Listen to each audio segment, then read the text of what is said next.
asalaamaaleykum wa rahmatullah barakaatu mbokk yi maa ngi leen nuyu di leen ziar bu baax di kontaan si niñ koy defee chaque jour ñëw séddoo ak yéen xam-xam bu tuuti bi nga xam ne yàlla sédd nañu ko ñu koy ñëw pour partager ko ak yéen di ñaan yéen itam ngeen partager ko si ñi nga xam ne bëgg na ñoo jot si yu demee nii te amuñ occasion pour mën see jot. tey secret bi ma indi maa ngi koy indil suñu mbokku élèves yi étudiants yi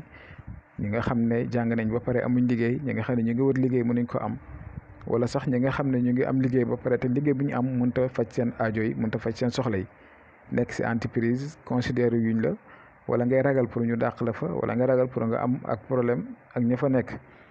kon nag ñooñu ñoo tax tey ma indi leen secret bii nii muy secret bu am solo lool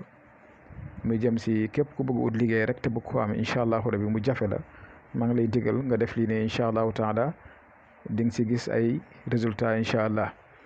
lu yomb la rek da ngeen di bind kun bismillahi rahmaani rahim wa sallallahu ala sayyidina muhammad wa ala alihi wa sahbihi wa sallama tasliman. après ngeen bind suratul sarxi maanaam alam nasrah laka sadrak wa wadana anka wizrak allazi anqada zahrak wa rafana gis ngeen ayn wa rafana bi laa yaatal ayn wa rafana bi laa yaatal su ko defee foofu da nga fay def sa tur ak sa turu yaay soo paree nga tëj ayn bi nga continuer ko lakk zikrak fa inna maa usri yusran inna maa usri yusran fa iza faraxta fansab wa ila rabbika farxab soo paree nga teg si xawaatim bi benn yoon nga koy bind fi ngeen gis noonu mu am mooy kër goo ngeen gis nga xam ne bind ma fa dara foofu ngay bind sa tur si kaw bind sa turu yaay bind turu entreprise bi nga bëgg liggéeyee wala bi nga bëgg a def demande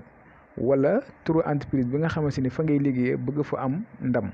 bëgg fa am yokkute bu ko defee incha allahu rabbi nga bind foofu turu entreprise bi. su fekkee ne da nga xam directeur bi ki nga xam ne moo jiite mbir yi wala ñi nga xam ne tey ñoo jiite mbir yi foofu noonu nga jël ñoo ñëpp seen tur wala bu fekkee kenn la nga jël turu ko dugal ko fa su paree nga tëj ak allahumma salli ala sayyidina muhammad wa ala alihi wa sahbihi wa sallama tasliman amin fa yakun soo paree nga jël lii def ko saafara bu la neexee nga koy def lii bariwut bind bi bariwut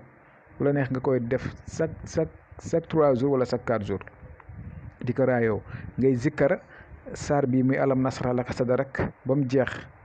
dégg nga ba wa ila rabbika farxab nga koy wirda 129 fois ngay wirda allahumma salli ala sayyidina muhammad rafiu darajat 129 fois su ngeen amee jot ngeen wirda yaa latif 2584 baax na lool dégg ngeen